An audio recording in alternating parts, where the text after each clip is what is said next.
Good evening, everyone. Welcome to our latest A-Level Politics teaching panel, or the topic panel, where we, every couple of weeks, we take a look at some topical politics news stories, and with the help of our experienced and popular presenters, Ciara on the left, Duncan in the middle, who are joining us again today. We're trying to link those, or Ciara and Duncan do anyway, link those stories to the A-Level Politics specification, a great way of helping to build a bank of topical examples for your use in your writing. And now, for this session, for a first, what we're going to do is we're all going to stand up and sing the One Nation, One Britain song. And I've asked Duncan to lead us off with the first verse. So are we saying we're not going to do that? I thought that was. I think we might pass on it this time. Tomorrow's the day, isn't it? Yeah, we don't Duncan, you promised. Anyway, I'm sorry. Okay. Well, next time we'll all do that, which gives us all 2 weeks to practice the lyrics and the song. Anyway, so the format of the session, as always, is we've picked, or have had picked for us, 3 or 4 topical news stories, and Ciara and Duncan will lead us into it. And of course, we're inviting you to contribute by adding your thoughts, your ideas, comments into the live chat if you're watching on YouTube, or the comments box if you're watching on Facebook Live. All are welcome, and we will start with the first topic if you're happy to start. Ciara and Duncan, what do we think? Yeah, Sounds good. Get going. Okay. What's happened there? Your lawyer's been involved in this, Duncan. What's happened? We have got some gaps there on the headline. Does anyone know what the missing words are? Okay, let's have somebody into the comments go box. in the chat, or in the comment box, or perhaps if no one comes in on the comment box, we'll see if Ciara knows. Oh gosh, is something and something just another brick in the blue wall? What could it be? Feel free to have a guess. Finish the Pink Floyd song. Yeah, it could just be the lyrics. I don't think it is. I think we've stumped them. Yeah. No clue from Anna. No clue. Oh, wait a minute. Oh. Here we go. Straight in. I think you're right. Shall we have a look? Yeah, well done. So it's Chesham and Amersham, just another brick in the blue wall. Yeah, good job, Ahmed. That was completely correct. So I think this is definitely an interesting development that's happened recently, which is obviously the by-election. So Chesham and Amersham is traditionally a Conservative safe seat, which means that it's pretty confident that they will win the seat every election. So we saw in 2019 they had a 55% majority, so they've got a good portion of the vote share. But we saw recently that actually they lost the seat, and they lost the seat to the Liberal Democrats. I thought as well the Liberal Democrats vote share was also interesting, because Conservatives dropped by 20% and Labour dropped by 10%. And that's where they kind of made it up. They ended up with a 30% comfortable kind of vote share there. So what we're seeing here then is is this maybe, as we said there, another loss in the blue wall. So the blue wall obviously refers to the fact that the Conservatives often win in the sort of more affluent areas in the country. So I don't know, what do you think, Duncan? Do you reckon this is maybe the beginning of the loss of the kind of traditional Conservative voter base? Yeah, I mean, there's loads of interesting things about this by-election, but one of them is definitely voting behaviour, isn't it? And it's, you know, as there's been this shift towards more working class or lower income voters voting Conservative in the red wall, has there been is there starting to be evidence of a corresponding shift away from Conservatives amongst wealthier voters? And I think one of the other stories, if I'm right, that we might talk about later, might link to that as well, potentially a little bit. Is there a sort of shifting of the ground a little bit? And I think there probably is. But quite why is an interesting question, isn't it? It obviously there's always been a sort of liberal element. Yeah, quite a lot of sort of highly educated and well-off people are quite liberal, but then they've often voted elsewhere as well. I mean, there's always been a sort of section of the Labour vote that comes from a kind of middle-class background, Liberal Democrat vote. Traditionally Liberal Democrats do well in the South and parts of there, obviously. So it could just be, part of this could be a recalibration of the Liberal Democrat vote. Obviously, they lost their vote after the coalition. Maybe they're getting it back. There could be, so it might be nothing to do with the blue wall. It might just be people going back to vote Liberal Democrat. But there does seem to be a shift, and it was evident in the local elections as well, wasn't it? That some big Conservative majorities were getting toppled in very traditional Conservative areas like David Cameron's old council ward and places like that. So there is something going on, and so it's quite interesting from a voting behaviour point of view that we might be getting this shift. You get that question about is how important social class to voting behaviour, and obviously the traditional answer has been it used to be really important, and now it's not so important because of kind of class de-alignment and partisan de-alignment. But actually maybe it's becoming more important, but just not in the traditional way. We do seem to be seeing some class-based voting. It's just not necessarily the class-based voting that we were traditionally used to. So that's an interesting little evaluation that you could bring into an essay on that sort of question. Exactly. It's kind of like, I think the nature of class has shifted in this country quite a lot, especially with things like people having more access to university. Are terms like working class actually appropriate when we're talking about the divisions in terms of economic divisions in the country? I think as well, Chesham and Amersham, because it is kind of on the edge of London, it's on the Metropolitan line. We're also seeing that this is traditionally quite an affluent area, but because people are being kind of pushed out of London so much, we're seeing that maybe there has been a demographic shift, and maybe that could be part of it. But then, and I think that's true of the red wall seats as well, isn't it? I think I've mentioned before that that there's been demographic change in places like Hartlepool, and it's an aging.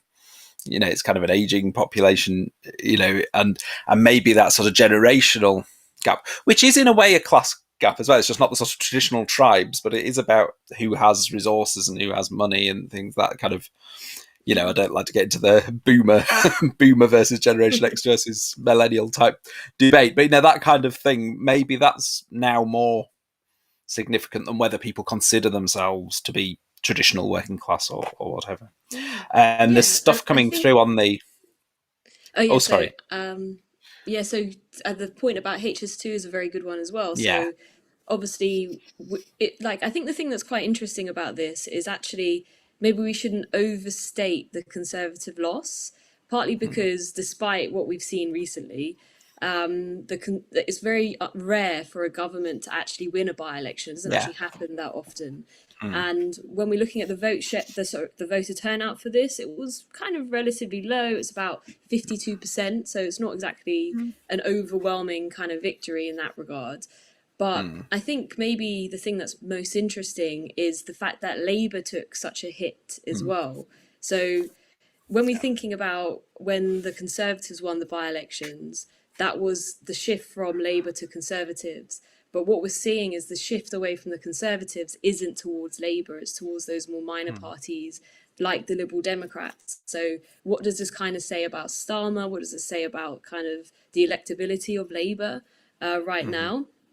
So I think that's quite an interesting thing too. And also it's kind of, because it is a by-election, it is just a good opportunity to kind of pull the government by its collar a little bit and say, you're usually a safe seat, but if you don't kind of stop with this populist politics that's winning you the red wall, you will lose the blue wall. Yeah. So I think that's quite interesting too, how that can be used. Yeah. Just a couple of things on Labour's vote. I suppose, first of all, backing up what you said, that it got a really bad vote there. I mean, but especially when you bear in mind they came second in 2017, I think 2015 as well, but definitely 2017, they came second in that seat, reasonably comfortably. And, they got not just a very low vote, there's the lowest vote Labour, I think, has ever got in a parliamentary election, not just in a by-election year, and going right back to the start of the party when, nobody, it was a new party, people that don't vote in large numbers for a new party, but they never got such a small percentage of the vote in a parliamentary election before. So that's interesting and very worrying for Labour. But there is possibly more to it, and this is another way you can link this to essay questions and things, which is about voting systems, and that's whether voters are consciously trying to get around the negative aspects of first past the post, because I mean, I think Labour did really badly in that seat. There's no getting around that. But I'm sure some Labour voters voted Liberal Democrat, as a tactical manoeuvre because they wanted a different MP. They didn't want the Conservatives to win. And we hear quite a lot about this idea of a progressive alliance or something, don't we? Where perhaps the non-conservative parties could stand aside, all but one, and you sort of see in some seats, like probably Hartlepool and I suspect Batley and Spen next week, where the limitations of that idea, because there's an assumption there that everyone who would vote Labour, if there wasn't a Labour candidate, would vote Liberal Democrat, or everyone who vote Liberal Democrat or Green, if there wasn't those candidates, would vote Labour. And people don't like being told who to vote for, do they? Or being assumed that they're sort of armies at the command of party leaders. But voters will do it themselves. And I think there was an element of that in Chesham and Amersham, where people who didn't want a Conservative to win sort of united around the Liberal Democrat candidate because they were seen as the candidate with the best chance of winning. And we may see that happening more often, perhaps.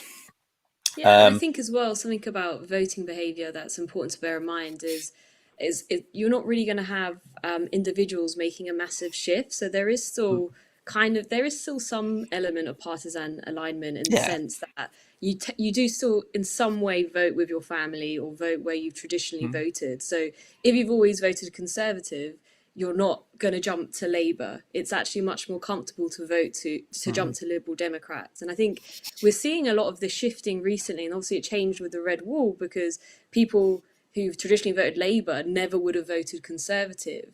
But because they made that jump kind of towards the Brexit Party or UKIP, they maybe felt more comfortable jumping towards the Conservatives after that. So I think that's quite interesting. Like, there is still playing an element, which is possibly why those Conservative voters might not have voted Labour too. Yes, and it's also always worth bearing in mind there's a lot of churn in these seats. So when you look at the percentages, it looks like if, like, say, Conservative are down 10 and Labour are up 10, it looks like the Conservative voters have gone out and voted Labour. But quite often there's a bit more going on than that. It might be that they've stayed at home or they voted for someone else, but someone else has moved elsewhere. So especially when you look at some of the polls, like there are polls at the moment about Batley and Spen and things, you sort of think, well, where are those voters coming from? Quite often they're sort of churning around rather than, a kind of direct path across the ideological divide, if you like. There's a bit of that. It does happen, but I think that's less common than, as you say, people moving to a party that's a bit closer to them, or moving to not voting, and then people who didn't vote moving to voting. Those sorts of things come up. The local issue is quite interesting as well, isn't it? Because of pressure groups and campaigns against HS2, and to what extent that might have influenced the vote there. It obviously was a big local issue, and again, that's another reason why it's probably important not to overstate what's happening and think, the blue wall's going to come crumbling down at the next election, and all the home counties aren't going to vote Labour.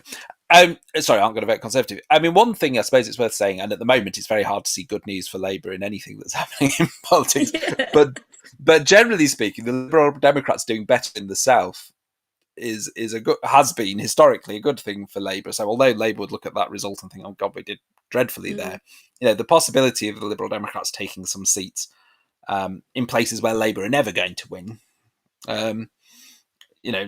ultimately could be a good thing for Labour. At the moment, Labour losing seats in the places where they should win rather sort of outweighs that. But in theory, that could be a good thing. So certainly, when you look back at that election like 1997, Liberal Democrats did pretty well in the south, southwest, and they won quite a lot of seats, and that helped Labour's landslide, if you like. That. You don't necessarily need the Progressive Alliance for that to happen. It's just, there are certain areas where certain parties will do better, and certain parties are never going to win. Yeah. Although I was just going to say the times where we say that some parties will never going to win, we might be getting past that era because you just said, "Oh, the Conservatives will never win in Hartlepool," and they did. So who knows? But anyway, yeah. Sorry. Yeah, definitely. Politics isn't predictable. It's just so we don't know. That's always the safest option. But I think as well the fact that it was such a Remain area. I think it had the second biggest turnout in the referendum, and it was a Remain area. And obviously, in terms of 2019, they don't want Corbyn to come in, so they're going to go and vote for the Conservatives, even if they're not necessarily happy with the Brexit policy. So I think this is another kind of rattle on the wrist to the Conservatives, saying we're really not happy with the shift to the right. We're not happy with the populist politics. We're not happy with the Brexit trade deal. So this is a good way to kind of hold them to account a bit. Although I don't necessarily think that it will anyway. They still seem pretty confident as a party, and I don't know what this is going to do to the Conservatives. Not much, really. I think that might. I don't know what next story is coming up because obviously it's always a mystery, but that might link quite nicely to the next story, possibly. It'll be a shame if it doesn't, but I think it might do. Shall we see what's next one? Here we go. Brexit 5 years on. So that was a bit of luck. It does link quite nicely to that, doesn't it? Because there's been quite a lot of comment about the fact it's 5 years since the referendum, and the recent polls today to say what do people think about Brexit now, shows that we're just as divided as we were then. People haven't kind of moved on. There's a sort of thing. Will people just move on from Brexit? It's done now. It's happened. Get used to it, and that doesn't seem to be the case. There was a straightforward question: if the referendum was held tomorrow, what would you vote? And just over 50% said that they would remain. Now you might think, oh gosh, have things changed? But that was actually pretty much what the polls were saying before the referendum as well. In other words, it's really close.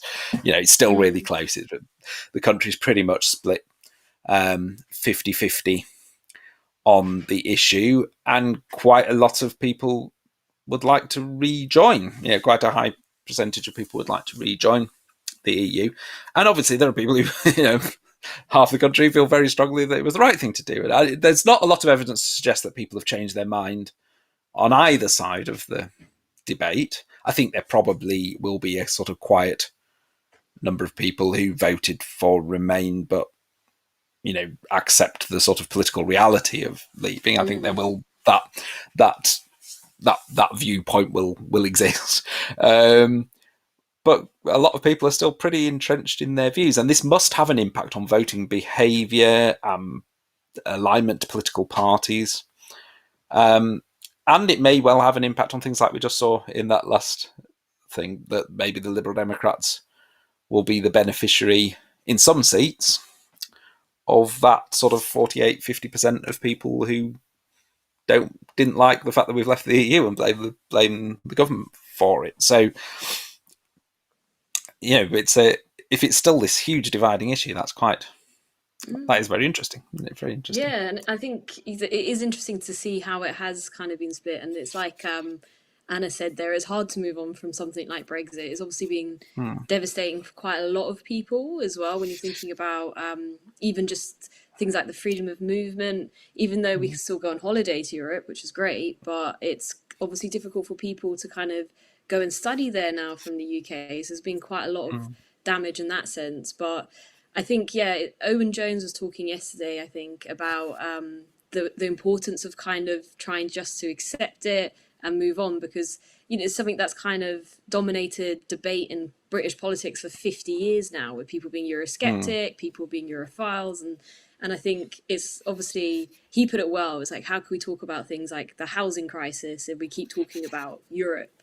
So I think it's definitely, I feel like it's settled down a little bit compared to how it was last year, but it's definitely not an issue that's been settled, and we can see that even with the trade deals. So obviously we've technically got free trade, but it's not quite frictionless because you have to fill in all these forms. So you've got companies who are opting to pay for the fees in the trade rather than having to hire extra people just to do the bureaucracy, which was supposed to be gotten rid of for the forms and things like that. So it's definitely contentious still. It absolutely is contentious, and it's fascinating actually just how, the huge impact it's had on British politics. I mean, a lot of what we've been talking about is down to that, isn't it? I mean, this shift in the red wall. It's not all about Brexit, but Brexit's a significant ingredient.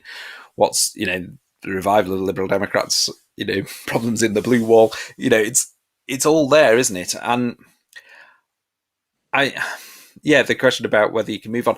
I mean, I wonder to what extent, the issue of COVID has sort of, in some ways, almost made it less of an issue than it would otherwise have been. You're saying it's not what everyone's talking about, and obviously everyone's talking about COVID, and obviously some of the things that have changed probably haven't. They kind of also COVID has caused things to change, and so it's difficult to know. Whether things are as a result of Brexit or as a result of COVID. So, there's no freedom of movement at the moment, is there? Nobody's got freedom of movement. You haven't even got freedom of movement to go from Manchester to Edinburgh or whatever. So that kind of change we're not noticing because, we haven't got it. We haven't got it anyway. Similarly, the sort of potential for economic consequences for Brexit, we won't know now probably for years whether economic consequences are as a result of Brexit or as a result of COVID. Which makes it harder to settle in some ways, because if you could have looked 2 or 3 years after Brexit and said, well, things are fine, so it was Operation Nightmare or whatever they were called. I can't remember what they called it now, that kind of scare tactics or whatever on the Remain side, Fear. things like Project Fear, it's things aren't so bad. Then some people would kind of move on and say, oh, well, it's all right. Or if things were dreadful, they'd be thinking, oh God, this was a terrible mistake. Let's reverse it. But because things are really bad, but because of something else, or largely because of something else, it's very difficult for people to move on. People just have basically still got the same opinion they had 5 years ago, essentially, for the most part. True. I think as well, there's something quite interesting about kind of British identity, and there's an Irish author called Fintan O'Toole who talks about it in a book called Heroic Failure. I really recommend a read of it if you're doing like history, if you're doing politics. It's so interesting, and he talks about this thing about British identity, which is Britain loves being the underdog, and it loves to kind of prove everybody wrong. So it's almost like there's glory in the defeat. So obviously leaving the EU is bad for us economically, but that's where people really revel in that, like, we're going to overcome this and we're going to be this great nation, strong nation, Great Britain, whatever it is. great nation. It's I should know it. You should know the lyrics by now. So I think that was quite, I liked in the book. He kind of compares things like the 100 Years' War, the fact that Britain lost that, but it was the formation of British identity of empire and stuff like that. So I think that this is it's the spirit. It's the spirit that keeps us singing It's Coming Home every year. Sporting. But it's never coming home. Sporting comedy from any very clearly isn't. But definitely. I mean, I think that's right. I mean, there's interesting there about the Conservative. The government will just blame, when anything goes wrong, they'll blame Europe, and so the public won't blame the government and think that Brexit wasn't a failure. I mean, I'm sure the government will blame Europe about everything. I mean, I think it's quite an important thing, and I think it's something which probably some politicians have got wrong, and it might be a thing that's causing some politicians problems in parts of the country. Not to sort of imagine that the public can't see that, that we can see that because we're politics teachers and students, but the public can't see that. I mean, there's a risk sometimes that politicians and particularly kind of what should we call them, metropolitan elite remainers or whatever, project the idea that the other voters are stupid and they're not understanding something that they are, and I think that's a huge turn off to those voters.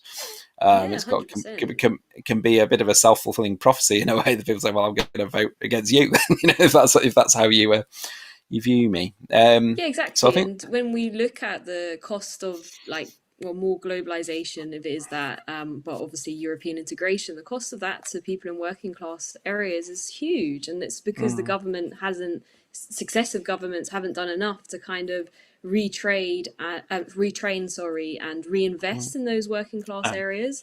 So it's not surprising that they voted to leave. I mean, they didn't care necessarily about immigration. They just cared about the fact that their areas weren't being kind of appreciated. And that goes back into that north-south divide in this country. Yeah. If you're somebody from a more affluent area, of course you're going to love the EU because you get to go on holiday. But if you're not in a position where you can afford that, then what is the actual benefit of being a member of the EU? So I think that's also quite important to consider as well.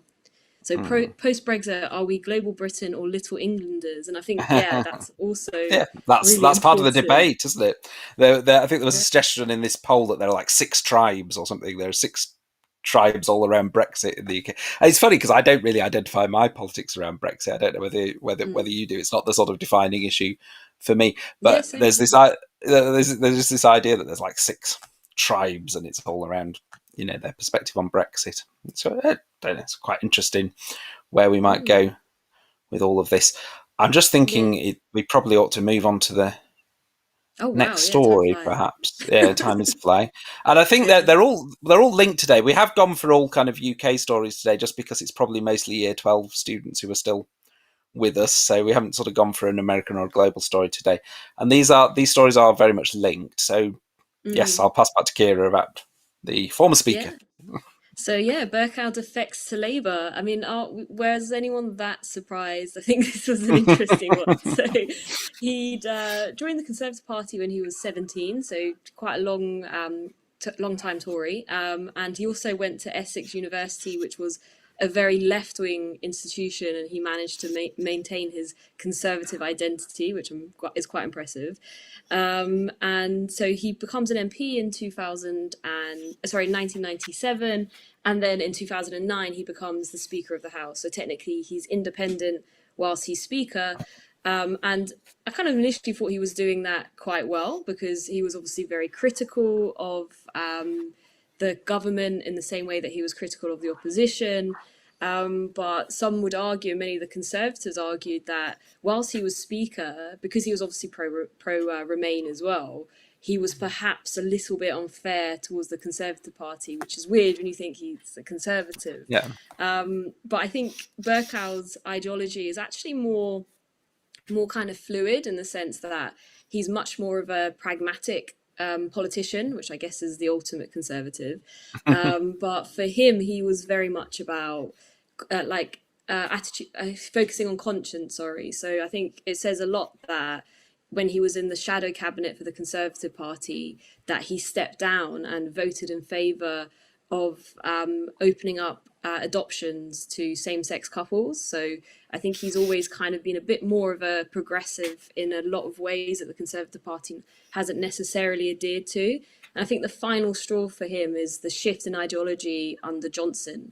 So he didn't mince any words when he said that the Conservatives are reactionary, populist, nationalistic, and sometimes even xenophobic. So really quite a scathing criticism of the Conservatives. So I don't know, how do you think the Conservatives are going to deal with this? Is this an actual blow to them or not? Yeah, I mean, there's a couple of aspects to it, because on the one hand, I'm not sure Bercow's politics have changed that much in the last sort of, as the adult Bercow. Obviously, as a student, he was very, very right-wing. If you see some of the things he wrote and talked about as a very young man, he was very right-wing. I think as an adult, he's a kind of progressive, One Nation-ish sort of Tory, and there are probably quite a few people who are still very much in the Conservative Party who have pretty similar views and probably feel quite similarly about the current government. I don't imagine Ken Clarke's a million miles away, Michael Heseltine's a million miles away, even Theresa May's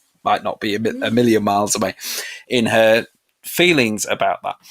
And so, on the one hand, you sort of think, well, this could be quite a significant shift if that current of feeling, if that sort of group within the Conservative Party feels strongly enough to leave and move. Maybe that's a big issue. On the other hand, you sort of think, well, as you say, is it that big a surprise?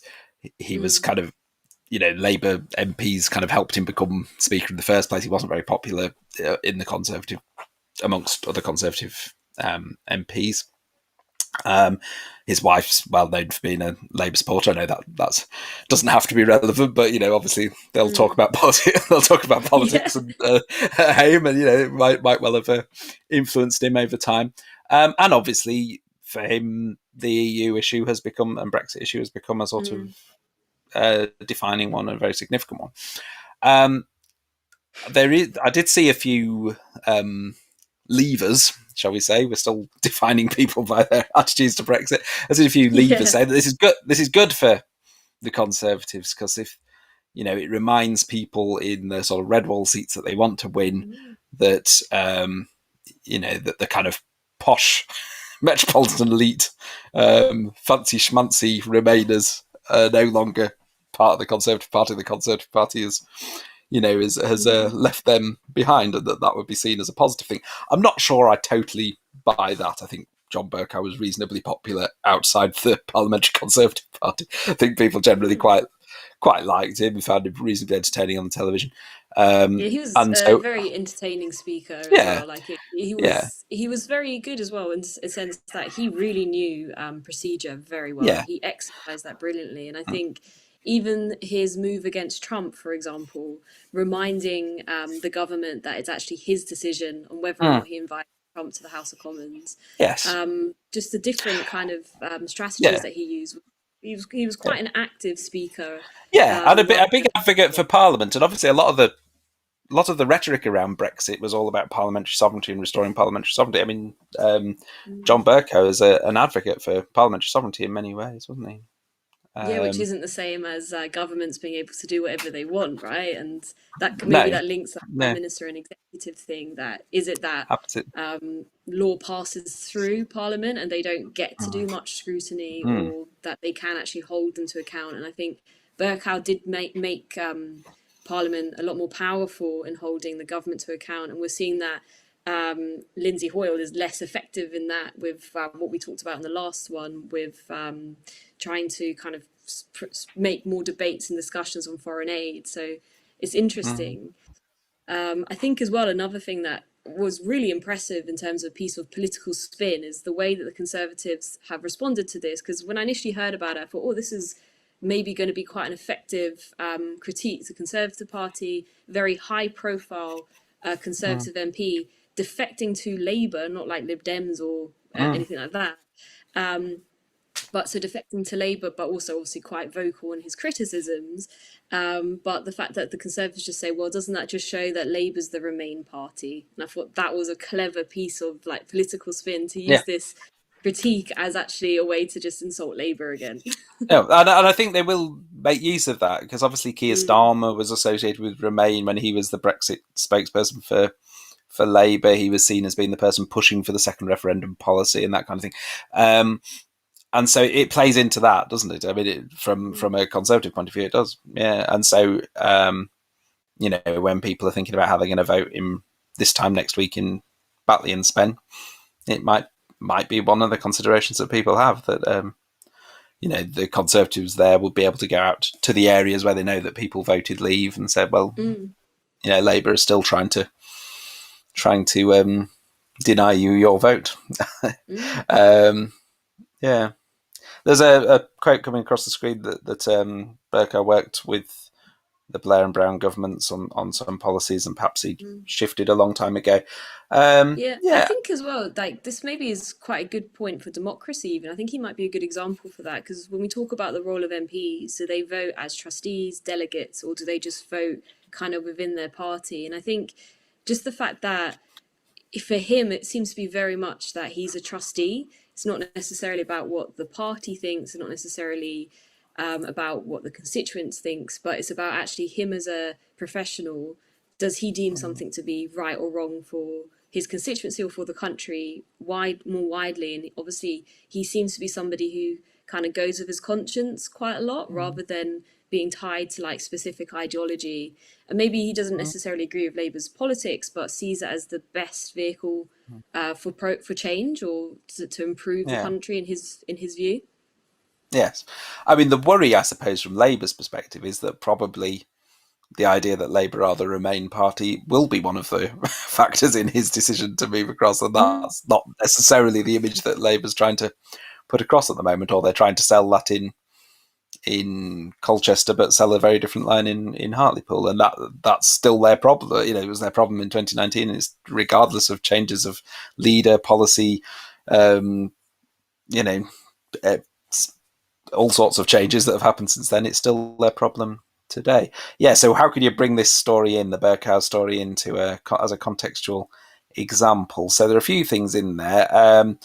I mean, political parties, you could bring it in, couldn't you, in terms of changes in the political parties and the way political parties have changed. The ideas of the Conservative Party have changed enough for a leading Conservative MP to cross the floor to Labour. You could say perhaps also that Labour has changed in the last, you know, maybe in 2018, 2019, Bercow wouldn't have, maybe would have gone to the Liberal Democrats or something. He was quite, I think he's got quite a good relationship with Jeremy Corbyn, actually, but politically, he might have felt that the Labour Party was too left-wing to move across to at that time, and doesn't now. So both parties changing might be a factor there.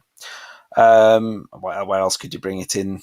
I'm sure there are a few things. I mean, you could talk a bit about Bercow's independence as a speaker, you know, in a parliament type question. You know, on the one hand, he's a good example because he was elected as a Conservative MP, and so he's a good example of someone not being partisan as a speaker, but then now he's Labour. You think we can look back and think, oh well, was he being pro-Labour? Was he being a pro-Labour speaker? You know, had he crossed the floor earlier? You know, as someone asked, you know, as that political change happened at an earlier date. So it's quite interesting from that point of view, and then potentially ideologies as well. You know, conservatism. You were saying about the pragmatism as a, you know, the real conservative is the pragmatist, and the current Conservative Party isn't pushing forward a sort of pragmatic line at the moment.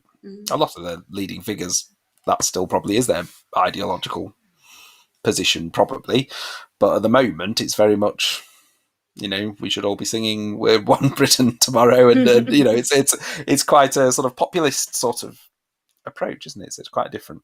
Okay, what do you think we're going to speak about last? Because we are. The time is rushing on. What could it be? Oh, we've got another redacted bit. What do we think that is? Something out. Is it a swear word? Northern Ireland power sharing at risk. Any guesses? What could be behind the? What could be behind there? It's like, have I got news for you? Isn't it? We've got any ideas? Something out. Northern Ireland power sharing at risk. Going to give you a clue. It's a sort of rubbish headline where they do a kind of bad pun. It's a bad pun. Anyone want to work out what it might be? Oh, no one's going for it. Oh. Yes, you're right. Oh, people have gone. It's the ex-leader of the DUP, Poots. You're right. Pooted out. They've gone for the full. You're right. It is Edwin Poots, but they've gone for the full bad pun with pooted out because he's been pooted out. The leader of the DUP. We can talk about this for a little time. Obviously, it's very late, so we won't say too much about it. And it's hugely complicated. It's massively complicated. But Edwin Poots has been one of the shortest ever tenures as a leader of a political party in the UK. I mean, the UKIP get through them pretty fast, but he replaced 21 days. So he replaced Arlene Foster, and he became the leader. Interestingly, he didn't want to be First Minister, and I think this is part of the problem. And we might wonder why that would be, but I haven't got time to ponder it today. But it's quite an interesting question as to why he wanted to be the DUP leader, but he didn't want to be Northern Ireland's First Minister. So he nominated someone else to be Northern Ireland's First Minister. Now, it's the nature of the power sharing agreement in Northern Ireland as a result of the Good Friday Agreement that there always has to be a unionist and a nationalist as First Minister and Deputy First Minister. And it has to be from the biggest parties from the two communities. So currently it has to be a DUP First Minister and a Sinn Féin Deputy First Minister. So the Sinn Féin one was set up already. I think Michelle O'Neill, the leader of Sinn Féin. Edwin Poots nominated someone to be First Minister. They were elected, so they were nominated and elected, so they are now the First Minister. But the DUP MLAs, is that what they call them? I think they're MLAs. Didn't want him. I'm fed up. And they said, no, we don't want this person, because they didn't agree with the kind of agreement that had to be brokered to get this off the ground anyway. So there's been problems with the power sharing agreement prior to this. The sticking point for years now has been, or one of the sticking points has been, the issue of having some Irish language legislation where some official documents and things would include the Irish language as well as English and some other issues. It's kind of similar to what Wales and Scotland did. It's yes. just about trying to make the Irish language more equal to the English language. So yes. You see a lot of Republican documents that will have both Irish and English on it, kind of thing. Absolutely. Now obviously the Welsh and Scottish identity is less contested than the Irish identities in Northern Ireland. So obviously in the kind of nationalist communities, there's that Irish identity, the Gaelic identity, and Irish language fits in with that sort of Irish identity. But for a lot of unionists and loyalists, that's seen as being a step towards reunification and away from their British identity. Their what they see as their British identity. So it's hugely quite nervous right now, because obviously the Irish population, which is predominantly Catholic as well, is growing at a much faster rate than the kind of more unionist portion of the country, and they feel that they'll win elections, that they're going to feel like they're going to be alienated, and they're worried that like you said, this is a step towards that Irish takeover. And other things are driving in that direction in a way. I mean, we've talked about Brexit a lot today, but stuff to do with Brexit is driving things in that direction, because how do you square this circle of having no land border on the island of Ireland, but having no border between Northern Ireland and the UK, and not having a fully frictionless trade deal with the EU? It's not sort of manageable. And so there are all these things that are pushing a lot of pressure on the unionist politicians, but the population as well. And we've seen that sort of move onto the streets and things, haven't we, in recent weeks with riots and things. So, and that might have something to do with why Edwin Poots didn't want to be the First Minister himself. He said he wanted to focus on leading the party, but I'm sure it's partly not wanting to be associated with some of the compromises that are going to have to be made and all that kind of thing. It's terribly difficult. Jeffrey Donaldson is now the leader of the DUP. Was elected unopposed. Hasn't traditionally been someone who makes a lot of compromises. I'll put that term diplomatically. So it'd be interesting to see, what position he takes. But that's why they're saying the Northern Ireland power sharing is at risk, because you've got this very delicate thing. And at various points in time, people said this isn't going to work. You can't have Ian Paisley and Michael McGuinness running Northern Ireland government, and it worked. They managed it, and they did it, and and they had a working relationship, and it worked. And so hopefully it'll work again. But you do have this very delicate balancing act here. So, and I think as well, it's like when you're thinking about the initial power sharing, they knew the cost of the loss of peace, and I think even though it's not that long, it's 1998, but I think just even that distance means that people might become a bit more reckless in this and be a bit more disrespectful of maintaining that peace. And the way that Brexit has just been kind of just thrown into this and is really threatening peace in Northern Ireland is quite terrifying as well. Yes, and the ability for kind of power sharing, and also the kind of coordination between the British and Irish governments, and the sort of that the kind of cross-border mechanisms was a lot easier when both countries were in the EU, and that just is a problem, and it's not I'm sure it's not an insurmountable problem, but it is a problem. again, how can we link this into the spec? Partly devolution. We've talked about the constitutional change. There's the issue of the extent to which devolution is working or not. And Northern Ireland's probably where it's been most problematic. And there've been long periods of time where there's essentially been direct rule from London because they haven't managed to do it. Yes, the thing there about Ian Paisley and Martin McGuinness being known as the Chuckle Brothers because of their relationship. Chuckle Brothers, you've not seen it as well. But I think as well, like just the way that devolution works there too is quite interesting, and how part of the power sharing is that they have to have the First Minister and the Deputy from, like you said, the main parties, and the way that Sinn Féin were able to kind of navigate that and force the DUP to kind of, or Poots, who got blamed for it, to essentially agree on the Irish legislation as well. So I think that's quite a good kind of example, a meaty example to show like the way that devolution works and the way the Northern Ireland Assembly works as well. I mean, it's probably a bit too tangential a link, but obviously another issue is voting electoral systems, and in Northern Ireland for the Assembly they use single transferable vote, and there is an issue there, I suppose, that there are lots of reasons why you wouldn't want a majority government in Northern Ireland anyway, and you need this power sharing arrangement for the peace process, but you do have this situation where parties have to work together, and it makes for slow government, problematic government. It's not that could also reference the use of single transferable vote. Absolutely. So there is that issue there that single transferable vote is very useful in Northern Ireland because it helps to ensure representation of both communities and avoids the kind of one community rule when Stormont sat previously, but which was a big factor in the Troubles. But it does make government hard. And when we think about would we want to change our voting system, you need to factor that in. I mean, we saw with our own coalition government in the 2010 to 2015 that there's, you have sacrifices, don't you? Parties have to do things that they don't want to do and give up things that they would like to do. And that probably becomes more problematic the more parties you have involved in this and all that kind of things.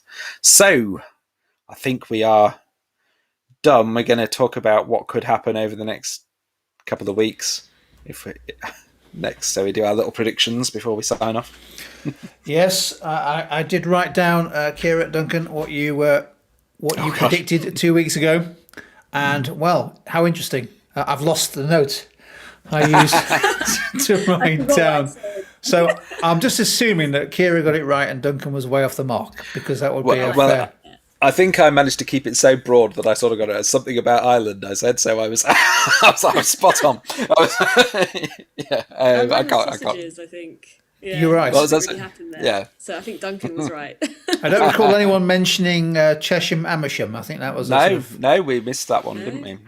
The prospects of an upset sort of started to sort of hit people's consciousness a little after last 2 weeks ago, didn't it? We've got a couple of minutes left to give Ciara and Duncan a little bit more time to come up with some sensible predictions. My prediction is, following on from the previous story there, I think Edwin Poots will appear as one of the new entrants on Love Island towards the back end of next week. I think there'll be an amazing shift in the demographic of Love Island a week in, so so he's going to walk into the villa.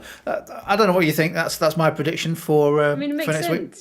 Yeah, they should all be double vaccinated if they're going on holiday. So I heard Anne Widdecombe is maybe part of the lineup. Well, of course, they've just announced the new green list, haven't they? And the Balearics are fine, so Ibiza is going to be very busy. But also, you can go to the British Antarctica, where it's currently minus 69 centigrade. If you wish. That sounds like fun. Yeah. See some holidays. So what do you think, Ciara? Where do you think it's going in the next week or so? What's your prediction? So I think we're going to see maybe more kind of tensions with Russia, which has been a bit exciting the last few days. So obviously we saw Britain was kind of literally pushing the boat out by going close to the Russian border in the Crimea. It's a great joke. And Russia kind of suggesting that they fired warning shots, Britain saying they didn't see them. So I think it will be interesting to see kind of what happens between relations between the two countries now. We've already seen like the diplomats are kind of talking and people being summoned in Russia too. So I think that's kind of, we're going to see more of that unfolding. That was a cop out though, but yeah. No, it sounds a good one. Not at all. So obviously we've got the Battle in Spen by-election this time next week. Next week, isn't it? Current polls are suggesting a Conservative win, probably a bit closer than Hartlepool. And the polls can be wrong, of course. Now, the private polling I've heard from a couple of camps, but not from the Labour camp, I hasten to add, was that Labour could come third. I think that's unlikely. I think that's the Conservatives and George Galloway are putting that out as that their private polling is suggesting that, or their canvassing or whatever, their campaigning is suggesting that. They've both suggested that, but I think, if Labour were to come third, that would be pretty shocking. But I do think they probably will lose. And then it's what happens so the next thing, because we've got 2 weeks, would be what happens in the Labour Party after that. If Labour win the Battle in Spen by-election, although I think if they do, it would be largely down to their local candidate, Kim Ledbetter, and being a local candidate and their relationship with Joe Cox, etc. It would be sold as being, Team Starmer back on track. He's made a few changes to the backroom stuff, and they've got it sorted now, and it's all going to be fine. And he'll be all right till the next by-election or local elections, whatever. If they lose it, and if they lose it badly, I think there will be a lot of pressure on Starmer. I don't think he'll immediatly resign. Because I don't think people have decided. I was going to say I don't think people have decided who to give the job to. But I think there'd be a lot of pressure on him, and we'd start seeing the slow things turning towards a possible future leadership election in the Labour Party maybe next year. So there's my prediction. Superb stuff. Should be fun as always. Yep. So once again, and lots and lots of people joining us live tonight, which has been fantastic. Many thanks for your contributions. We're back again in a couple of weeks' time to see that Ciara was right and Duncan was wrong, but also to pick out some more topical news stories and map them to the A-level politics specs. Huge thanks as always to Ciara and Duncan for taking some time out tonight to lead our discussion. Hopefully you found it useful, and if you're watching on catch up or replay, hopefully you found it useful too. We will on the PowerPoint, if I just if I just go back to we have some links, so we'll add those links to the download, and also we'll add those links to the comments section on YouTube, so that you'll be able to follow those links for any of the stories we've done tonight. Fantastic. Really good. So, good stuff. No football tonight, Ciara, so a night off for you now. So, back on Saturday for some football fun. Dunks, you can go watch the rest of the cricket. And, thank you. We will catch you all in a couple of weeks' time. So, from all three of us, see you later. See you. Cheers. Bye-bye.